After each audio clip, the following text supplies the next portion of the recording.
thank you to everybody. We have an amazing number of people that are registered and turned out because this is a very, very hot issue. And the responses to the opening of this latest form of shelter system that we're seeing is definitely a national thing. You can't deny that this is the trend that we're seeing throughout the country. So to give a little context to this issue and to understand the presentation that you'll be seeing, a while ago, we had formed an organizing campaign around fighting sweeps, house keys, not sweeps. You may have heard of it. And from that came our street outreach and our position papers and our mutual aid works that we do with the different organizations around the country, and a list of positions and demands that we had pulled together around the fact that one of the things we feel that became readily apparent in addressing COVID in the United States was that the homeless system, the way it's structured, just does not work. And the fact that we're 39 years into having 5-year plans, chronic homeless plans, 10-year plans, HUD, VASH, voucher programs, coordinated intakes, homeless management information systems, all of the myriad of new projects, homeless outreach teams, police homeless outreach teams, van homeless outreach teams, all of these, like every couple of years, we get this new paradigm shift, as they call it, in addressing homelessness, none of which addresses the structural causes and the literal oppression that is connected to homelessness.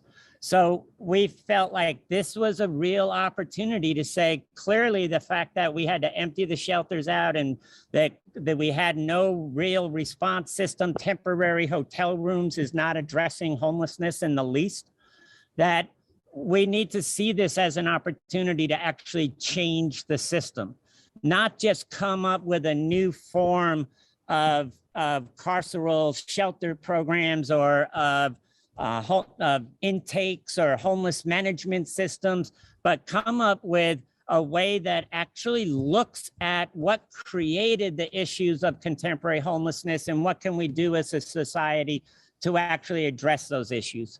It's a true indictment of the fact that the system is not working, that 39 years later, we're talking about sanctioned encampments. Just like in '83, for those that are old as I am, in '83, the shelters were first originally opened up as drop-in centers and crash pads. And at Hospitality House where I was living, you know, it was sleeping in chairs and sleeping on the floor, and under the pool table was a good spot. Like, it was literally community members doing a mutual aid type response in a crisis for people that had no housing. And then as we saw the funding kick in and the rules get created by the local governments and then the federal government as they began funding these programs and priorities of who gets served and mandatory case management and life skills training and early bed checks and early leave in the morning, like all of these systems were not from a mutual aid perspective of humanity for our community members. It was a controlling mechanism from the funding sources in order to really sort of alleviate the presence of people and to justify that now it's okay to use the police to rid the community of the presence of unhoused community members because we have this place for them to go. Doesn't matter that it's not a place for everybody. Doesn't matter that it's not a place that people are designing and controlling and creating on their own. It's that we can say to the media and we can say to the powers that be that we have a place. We can tell the judge we're giving them referrals. Well, a referral, without a housing unit at the end of the process or a treatment slot at the end of the process or a job or whatever it is that people need is nothing. And with the coordinated intake system that's been created, it's often not even an actual referral for weeks on down the road. So we feel like we need to get on the same page. We need to not be attacking the shelters or even attacking the the encampments that are really responsive to people's needs. We need to be understanding how these systems of mutual aid are being used to oppress the overwhelming majority of people in our communities. And we need to be understanding that it's the system that needs to change. It's the homeless people that go to jail because of the fact that homelessness exists. But it's the systems that created this situation, and it's the systems that need to address the situation, not point by point by point, like point in time head counts, going after the individuals. And so we put this out in a message from the organizers that are connected to the Western Regional Advocacy Project and the Sweeps campaign and the other organizations that we work in allyship with. And we put this out as a call for clarity to bring us all together. We don't all have to be in the same room at the same time, at the same second. We all need to be allied with each other, and we need to have our spirit and our goals and our objectives aligned with each other so we can work and support with each other.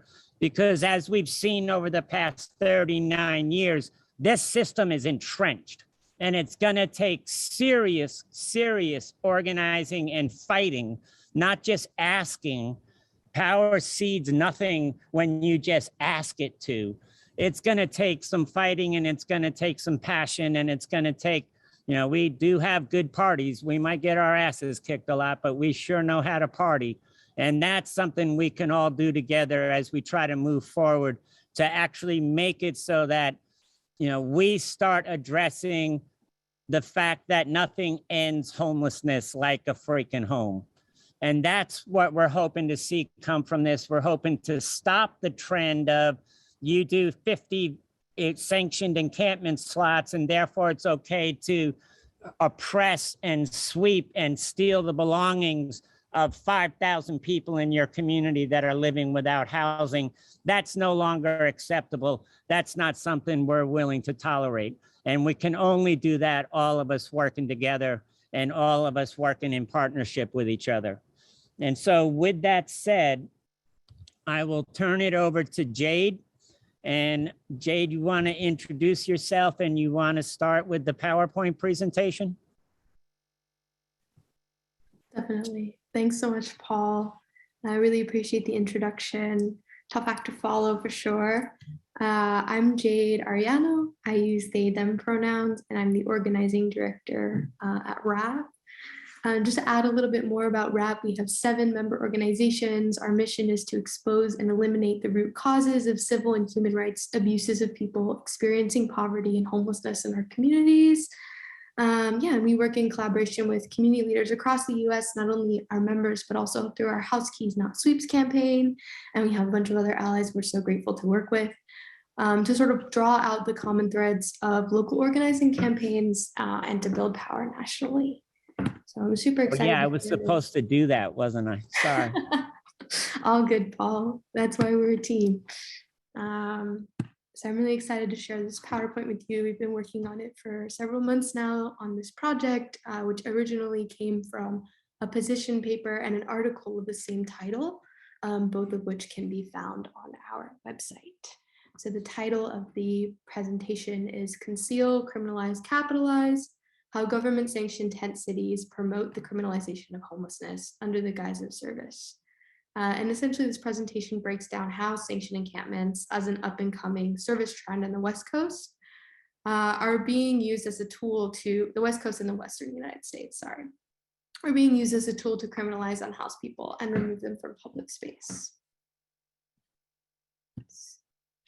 So just to give like an overview of our presentation, first I'm going to give a brief overview of what criminalization looks like historically and today, and what the different tactics are that local governments use to criminalize homelessness. I'll also share some data from RAP's National Criminalization Outreach and from our Without Housing report. And I just want to flag that all of the materials that I mentioned and source in this presentation are available on our website or by request. After sort of giving an overview of criminalization, a very brief overview, I'll discuss the link between services and criminalization, moving from there into how sanctioned encampments are an example of a new trend in the way that service offers are leveraged to criminalize unhoused people following the Martin v. Boise decision, among other things. After that, we'll list the key demands of our House Keys Not Sweeps campaign, which is again where all of this material has come from in our position paper and in our article that we worked collaboratively to write. And for organizers who are interested in learning more about sanctioned encampments or in organization or decriminalization work more broadly, we'll be providing resources. And then finally, we'll have a Q&A session. And we have all of the wonderful folks that Paul introduced from rep member organizations in San Francisco, Oakland, Sacramento, LA, Portland, and Denver, who will be able to help answer any questions that y'all might have about these issues and how they might be playing out locally. Cool. So we're just going to move into overview of criminalization. The criminalization of homelessness is a pervasive issue nationwide. And there are several different tactics and tools that local governments employ to shuffle around and disappear unhoused people from public space. For example, one thing that many local governments use are time, place, and manner laws. These are laws that, like the name suggests, limit when, where, and how you can do any given thing, typically applying to public space and generally applying to everyone, but only enforced against unhoused people. Examples are laws prohibiting camping. And we see these laws are applied very flexibly. Young families who have tents on the beach often are not subject to these laws, but unhoused people who might be camping in a wilderness area would be. The same goes for loitering laws. A lot of people loiter all the time, but yet are not, slapped with loitering charges. Jaywalking is another thing that is used very flexibly against unhoused people. So a lot of these laws, again, that are used very flexibly and referred to very transparently as tools that law enforcement can use to manage populations of unhoused people. Another thing that these governments use, local governments and municipalities use stay away orders. So these are typically issued at sweeps, which another word for sweeps, illegal, violent displacement of unhoused people and their communities, often coincides with the theft and destruction of their possessions. Stay away orders can be issued at sweeps to ban people, a person or people from an area for a given amount of time. This can be for up to a year. And if a person accrues enough stay away orders over a certain span of time, there can functionally be no place in their community that they are allowed to be. So those are stay away orders. And then private property restrictions are also a big way that local governments criminalize homelessness. One example is through public-private partnerships with business improvement districts. So business improvement districts, we have a lot more information about them on our website. We can do a whole nother presentation about business improvement districts. But essentially, they deploy private security forces in a sort of confined downtown area. These are often areas that unhoused people are, whether it's because that's the only place that they're able to sort of access services that they need, water, restrooms, etc. Business improvement districts target these areas with private security forces, and unhoused people are their main targets. And then cities leverage this relationship and take advantage of the complete lack of transparency and accountability that these private security forces have in order to, sort of do things that are very blatantly unconstitutional and violating these people's civil and human rights. So one thing that we know about criminalization is that it prevents people from transitioning out of homelessness. It is cruel, it is inhumane, it is counterproductive.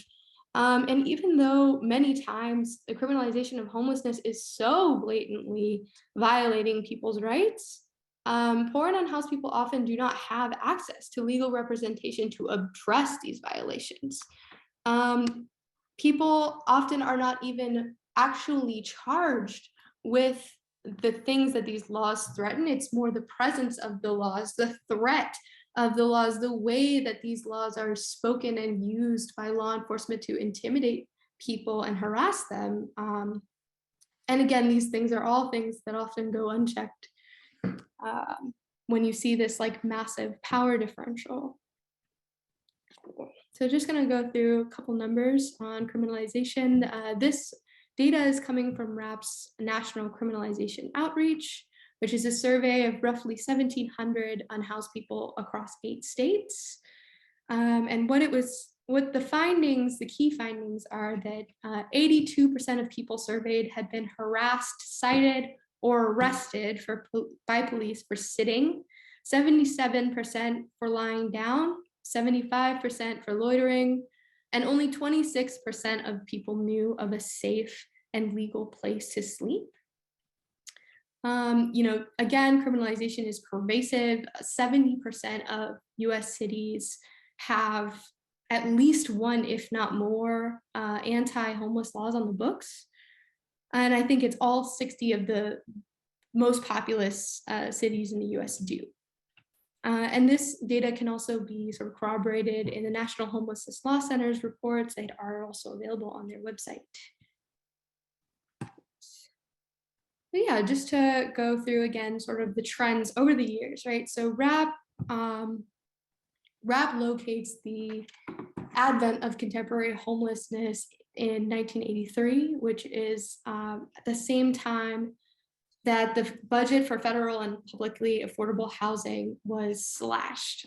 Here you can see this is for California, the rate of decriminalization, but the budget authority was cut by 77% from 1978 to 1983. And around that same time, you see the number of anti-homeless laws skyrocket. This is also around the same time that cities started largely relying on emergency shelters as a response to homelessness. And then you can see that the McKinney homeless assistance and Hope 6 those offered instead pales in comparison. And again, it is not housing. Paul, I don't know if you wanted to sort of elaborate on anything in the past couple slides related to criminalization or in this slide particularly. Well, yeah, I mean, I wanted to highlight these charts were done, the without housing report that we did when we first started RAP. Documented the massive cuts in USDA and HUD affordable housing programs and the opening of emergency shelter systems. And if people recall, originally funded by FEMA before McKinney passed in '87, the local emergency shelter programs were through United Way and other places overwhelmingly funded by FEMA as a crisis, as an emergency to homelessness. And that's where, when we went then with the Right to Rest Act after doing the street outreach that Jade was talking about earlier and documenting the offenses that people were being charged with. And the Right to Rest Act is a very simple bill that we've run 8 times over 9 years in Colorado, Oregon, and California that decriminalizes sitting, standing, sleeping in non-obstructive manner. And unbelievably, it just keeps getting its butt kicked as it gets introduced by the League of Cities and the BIDs and the other local governments and their forces against it. The police show up at every single hearing in mass. But you see the increase in criminalization tied to the opening and institutionalizing of the emergency shelter system. And that's really our clarion call here. Like, we've been down this road before, folks, and we're heading down this road together again. And we really need to be more united. And, in the old days, it was, oh no, the hell with shelters. We need to get past that, and we need to all be working together to stop the criminalization of our community members, and to recognize these patterns, as we've seen with homeless programs over the years. How many new plans can you write that don't address the housing issues that created the situation in the first place? And so we think that this is still, unfortunately, an incredibly relevant image. And we have the same data that we found in Colorado and Oregon with the law schools and the ACLU in Oregon. that mirrors this identical. And that's where we identify national trends and we try to unite national campaigns and organizations, you know, the coalition, the law center, the union of the homeless. Like, we all need to be allies in working together in order to and the healthcare for the homeless folks, like, we need to be working together a lot closer this time around than we have in the past. Thank you so much, Paul. And again, the Without Housing report is on our website for folks who want to see more charts like this and more context for this data. So now moving into the relationship between services and criminalization. Services, as we know them today, and criminalization are intimately linked. For one, the pervasive patrolling and policing of congregate shelter settings can create a prison-like environment. In practice, this can look like some of the things Paul mentioned in the introduction: invasive room checks, strict curfews, limitations on how much property one can possess, and how often, if at all, one can access it.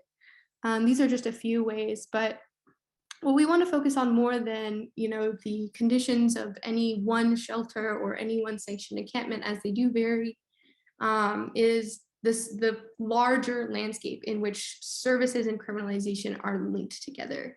Outside of, you know, shelter walls, there's a much larger carceral system at play. Many local governments utilize what is called a complaint-oriented system. And in this system, people only access services or are only, quote, targeted for services once they've been identified as a problem by local business owners, house people, politicians. And this looks different in every city. For some people, it's calling 311. Some people, it's directly calling the police, or both. There are a lot of different ways, you know, that unhoused people are sort of, like I said before, identified by house people or corporations or et cetera as an issue. And so in this system, access to services coincides with sweeps. Now, for folks who have been to a sweep or have witnessed a sweep, been swept, we know that a sweep is violent, it is traumatic, and it is not a place, it is not a service opportunity. Nonetheless, in this system, the primary function of service offers is to make people less visible. Complaint-oriented systems are set up so that regardless of whether someone is offered services or actually receives them, the end result is the same. The unhoused person or the people involved have to move somewhere else. It's the same, it's the sidewalk shuffle. And then in some systems, such as the current setup in San Francisco, for example, per COVID regulations, this is the unhoused people don't have any direct way to ask for shelter, right? So this is the only way. It's not just the preferred way by cities, by local governments. It is the only way that people can access services is when someone calls 311 or when someone calls the cops. Again, for, you know, especially for formerly incarcerated folks, this is deeply traumatic. It is not an effective or humane way to offer services. And yeah, again, service offers, they're tightly regulated by local governments so that they can be used strategically as leverage during sweeps. And then what happens if people refuse an offer for any number of valid reasons? That can be that the services that they were offered are not appropriate for their gender identity or their sexual orientation, that the services they were offered made them feel unsafe, that the services they were offered were not ADA accessible. If people refuse services for any number of those reasons, they can be labeled as service resistant. This will also happen even if they accept the offer and it falls through. You know, I met somebody who told us that he had been offered services and was told to sort of consolidate his possessions, put them in 2 10-gallon trash bags, threw away his tent, you know, hoping that he would be picked up later as promised by outreach teams who were supposed to take him to a hotel, and they never came. And what happened is he's on that same alley that was cleared as resolved, being harassed the next day by people who were called to clean up that area. So I'm going to get more into service resistance here. Service resistance has been around for a long time and has historically been used as a justification for the relentless criminalization of unhoused people. It's linked to this sort of tough love, tough on crime rhetoric that somehow, by making it functionally impossible for unhoused people to survive on the street, by criminalizing them, by cutting assistance programs, by covering all flat surfaces in spikes, that's defensive architecture, that this will somehow disincentivize homelessness. Not only that, that there's, the same notion that people need to struggle to earn the things that other productive citizens work for, things like housing and food that everybody needs to survive, with no regard to structural and systemic inequalities. And then conversely, even though struggle is a requirement, people are still cast as taking the easy way out when they fail to pull themselves up by their bootstraps. I can't do air quotes any more than I already am doing them.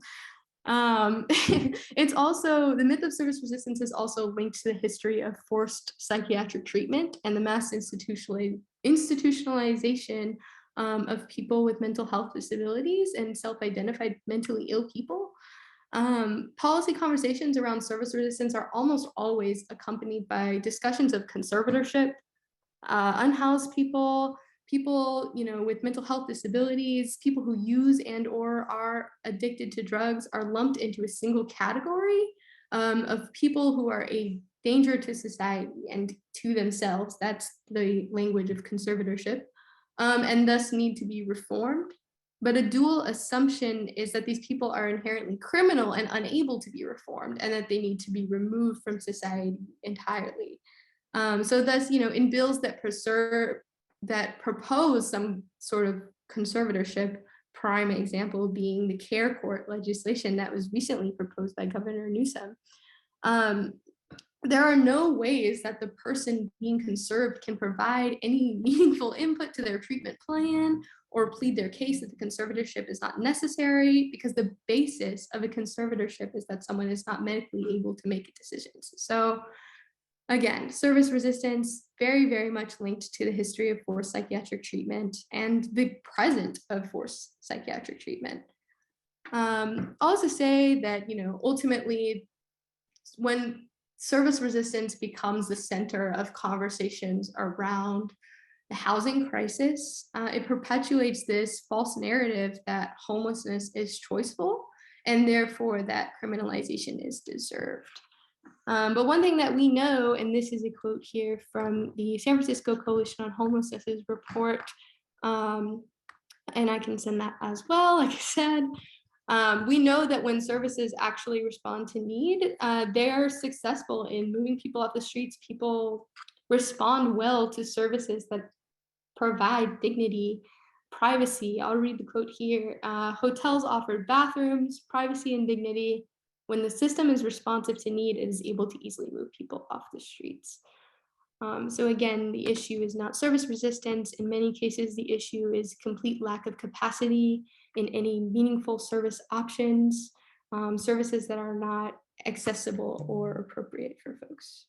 Paul, I don't know if you want to chime in on the capacity note or anything related to this slide. Well, just around the false narrativeness of choicefulness and service resistant. I mean, the thing that I've seen over the past 39 years is, Hospitality House, the treatment programs, community housing partnership, and the other housing programs that have come up and are functioning.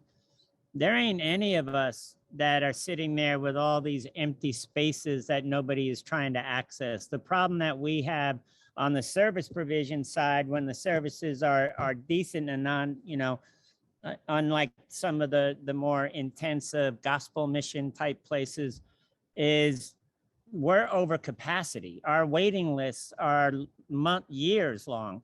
Like the fact that they're able to come up with these narratives of choicefulness, of we're camping, of we're service resistant, when the reality on the ground is everybody's way the hell over capacity and working their asses off and barely able to meet the need.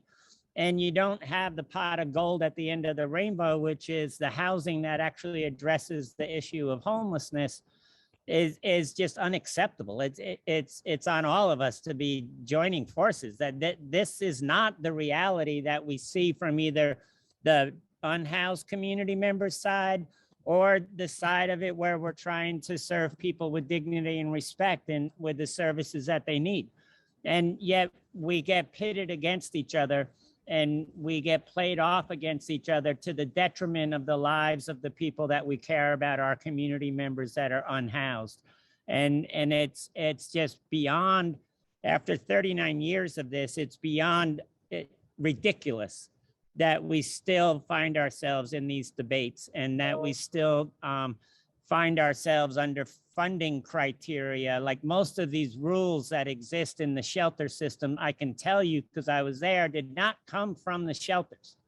They came from the funding sources. And we see that with HUD and the priority list and who we can serve and how they do their intakes and whether they have to go into homeless management information systems and set asides for sweeps.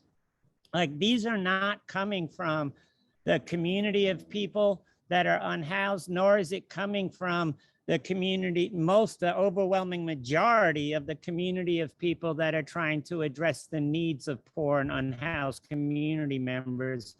And so I think, we're seeing the straw that is breaking the camel's back with this whole debate around sanctioned encampments. Thanks, Paul. Appreciate you as always. Just gonna move forward into the impact of Martin v. Boise. So, sorry, my voice is a little bit hoarse. I am not feeling very well. So as legislation proposed recently has focused on pinning down exactly what qualifies as service resistance, on defining it, on formalizing it, and then using service resistance to justify enforcing these laws that, again, blatantly violate people's civil and human rights. And so what we're seeing is a lot of this legislation is in response to Martin v. Boise, which was a court ruling applicable in the Ninth Circuit. And again, the Ninth Circuit covers a handful of Western states, and including Hawaii and Alaska, and I think Guam. However, yeah, the Ninth Circuit, it covers this area, but it's also, nationally, policymakers are responding to this trend in which cities cannot enforce anti-camping ordinances if they do not have enough shelter beds for the number of people on the street. So this is the ruling. It is, it can be vague, it is incredibly vague, and cities have responded to it by focusing on how to quickly and cheaply create more shelter offers.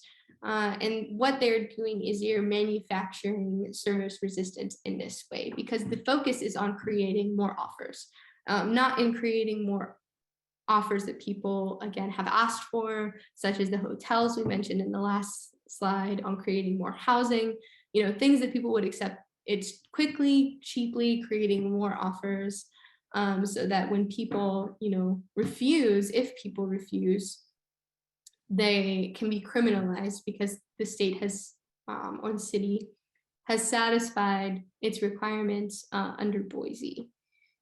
So again, just to go a little bit more in depth, an example is the right to housing obligation to accept legislation proposed by Darrell Steinberg. He's the mayor of Sacramento.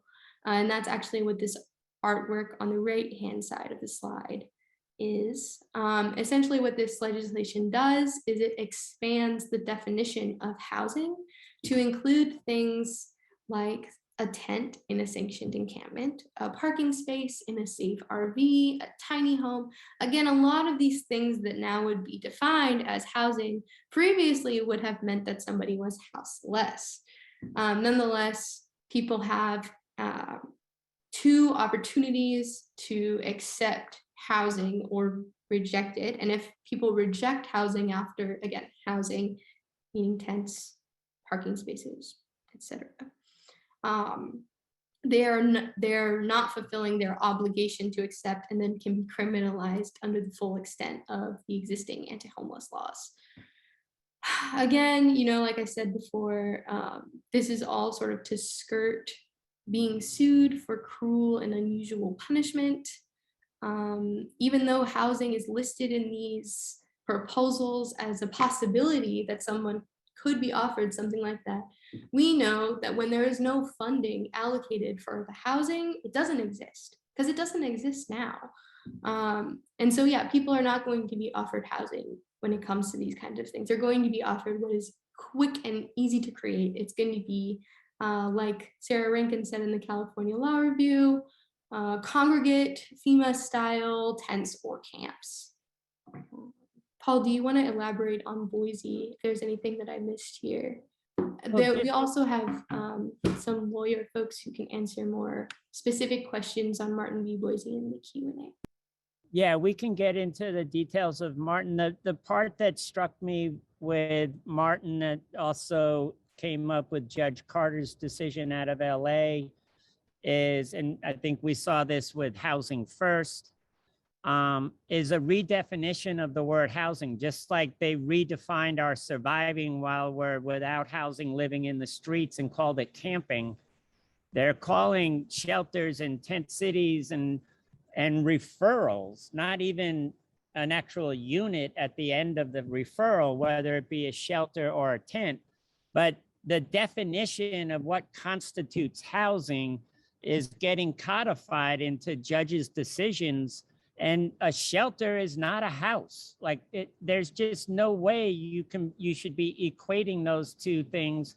Unless you've ever lived in a shelter, maybe you don't fully get it, but there ain't nothing house-like about sleeping in a congregant shelter. It may beat the hell out of being out in the street in the middle of the winter in Chicago, but it ain't a house.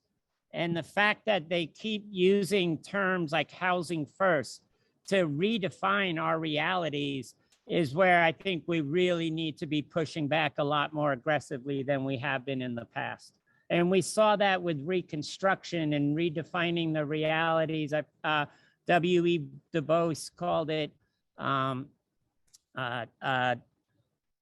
misrecognition. I forget the exact terminology, but it was co-opting the other people's realities and defining it by the majority or the power class to dehumanize them. And when they say that we are choicefully camping, that is dehumanizing the realities that we're living under.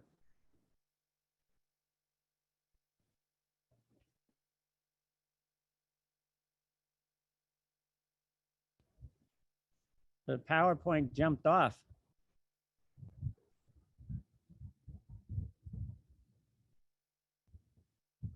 We're back.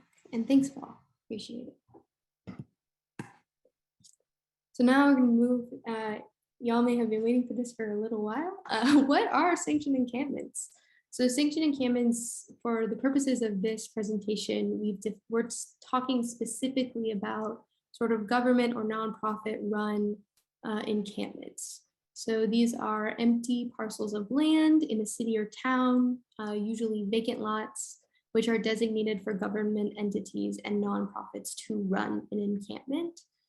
A lot of these that we've seen in recent times are created as a direct response to the COVID-19 pandemic. So when shelters, became hotbeds for spreading the virus, because of the congregate nature of the shelters, a lot of cities sort of started rolling out these encampments as an emergency response. So you can see in this photo here, this is a sanctioned encampment in San Francisco that again sort of began in the beginning of the pandemic and is still around today.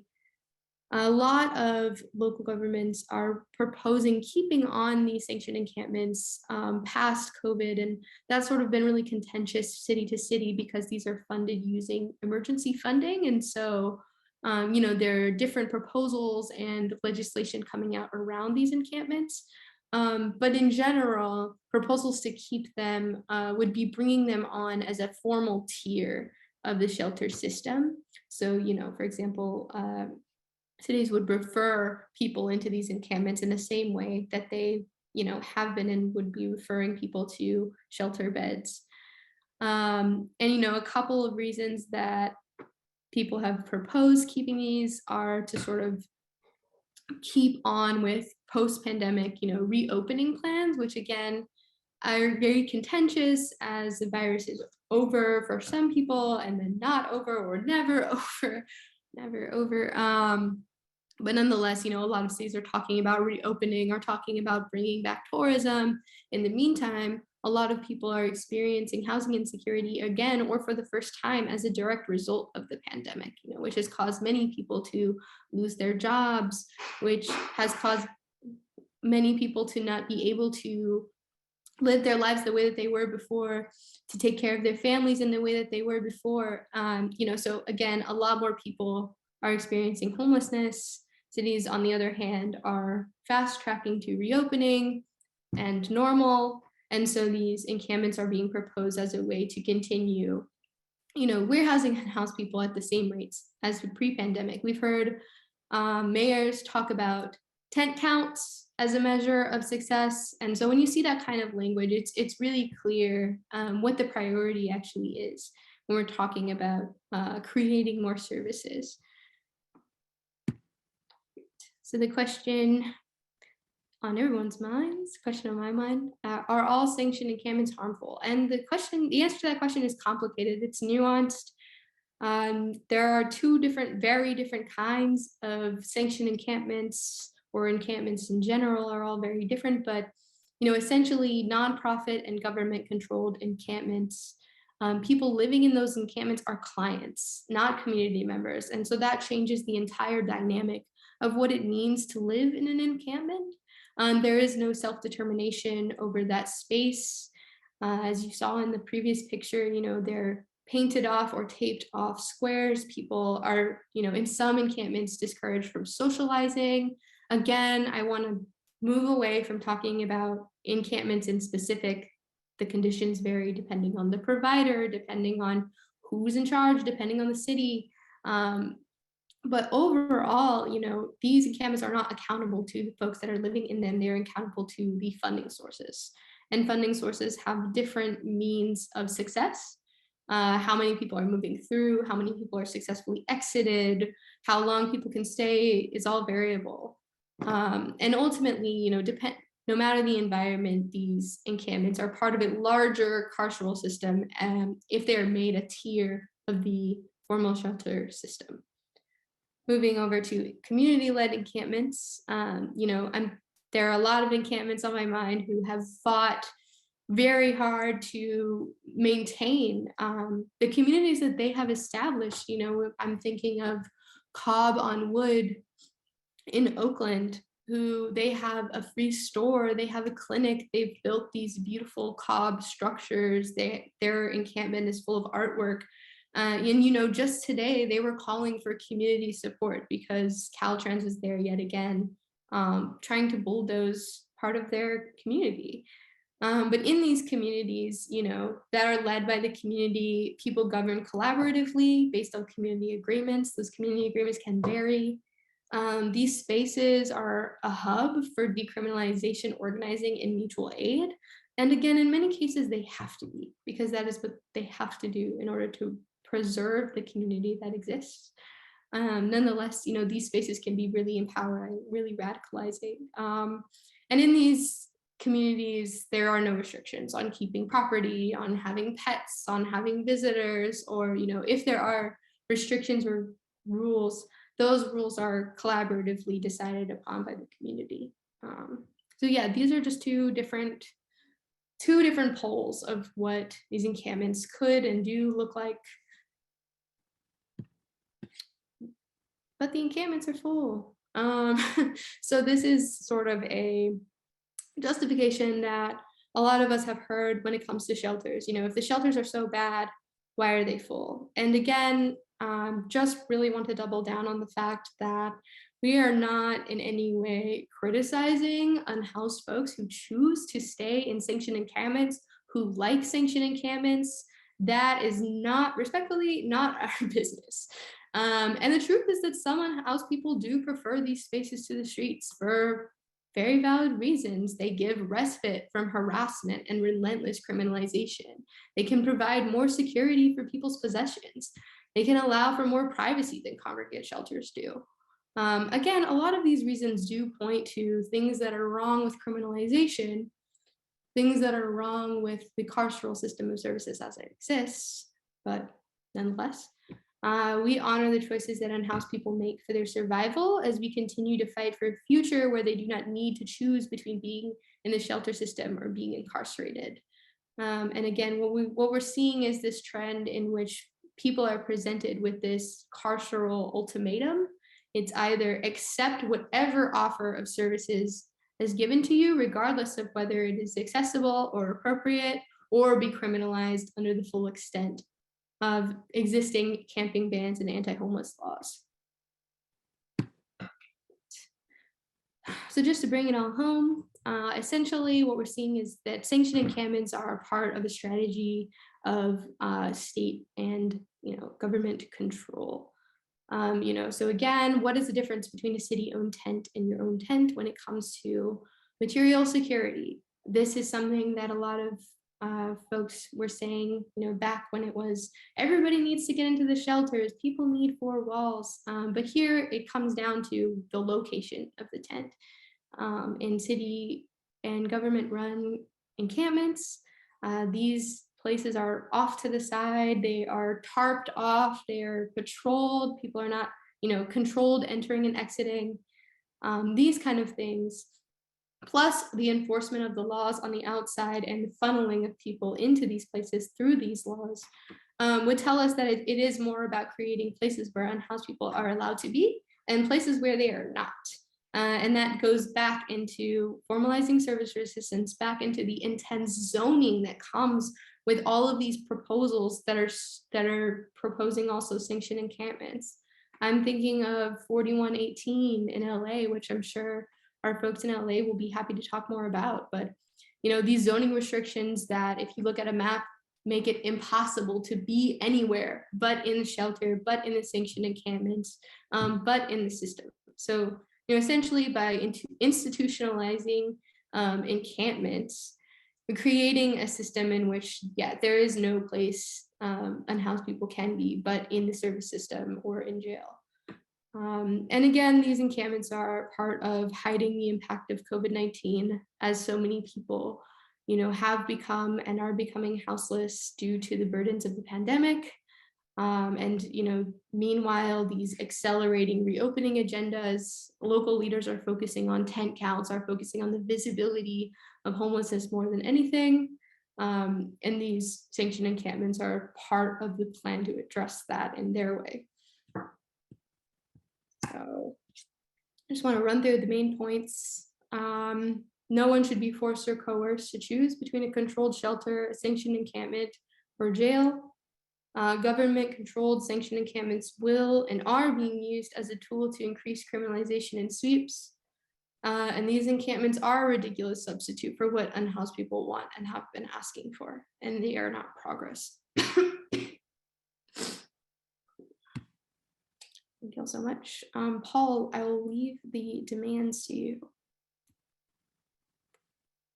Yeah, these are demands that we created with a lot of outreach. I think and you're a lot muted, Paul. Can you hear me now? I can hear Paul. Yeah. I'm not on mute, so I'm hoping people can hear me. Still can't hear you. Maybe it's just me. Okay, well, people are saying in the chat. I can read the demands. Are other folks able to hear Paul? They're saying in the chat they can. Other people can hear Paul. So these are demands that we came up with in trying to not just focus in on any particular aspect of the struggles that we're talking about, the human rights aspect of what we're talking about. I mean, demands should not be, well, you have to sign a blood oath, and these are your demands in order for us to work together. This is what we're fighting for. And we feel that hygiene infrastructure, access to sanitation and water access, if they really wanted to do sanctioned encampments, they could have just done that in the encampments where people are already existing. Or Cobb Wood wouldn't be getting swept in order to move people to a sanctioned encampment. So we're trying to call that shit out for what it really is. And this whole practice and pattern of addressing homelessness through criminalizing the presence, the vehicles, stealing people's belongings, like this just makes no sense to us. And if you look at, we're forcing you into be rehabilitated to fit back into a system that created the fact that you're homeless in the first place, just doesn't play out anymore. It doesn't work. And we need to start universalizing what it is that we're fighting for through our demands and our language and the things that we're talking about, in order to be more inclusive of other community groups, because the fight for human rights is not exclusive to unhoused people. It's just those are the communities that we come from. And so we reflect that reality in what we bring forward, but we recognize that immigrant rights, that access to education, that God knows the shit going down around abortion rights and TGI, excuse me, I have the same thing as Jade. So, but the things that we're seeing play out throughout the country right now, we need to be able to craft our messaging and craft our demands and craft our spirit to be addressing all of those issues. And Jade, could you go to the next slide?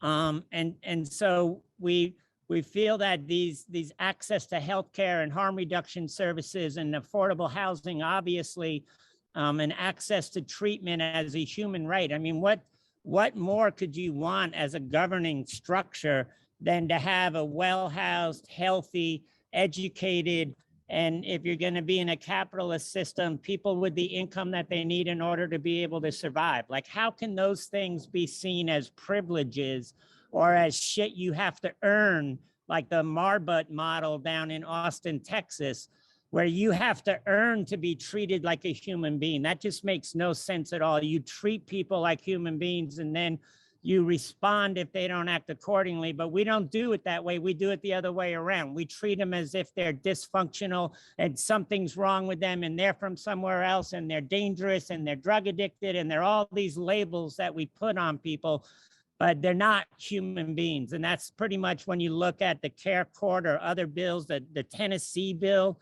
where they want to make it a felony to be living outdoors.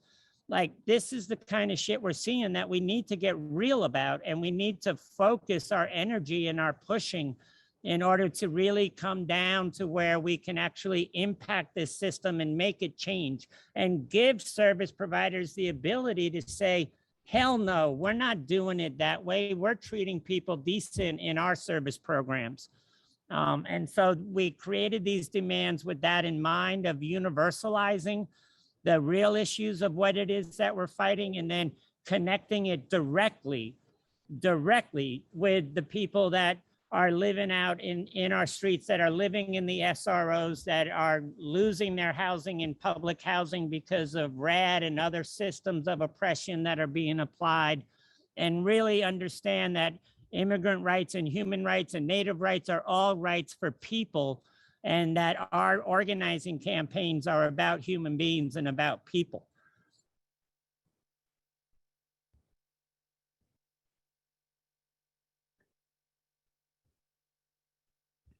And Jade, you want to go to the next? Yeah.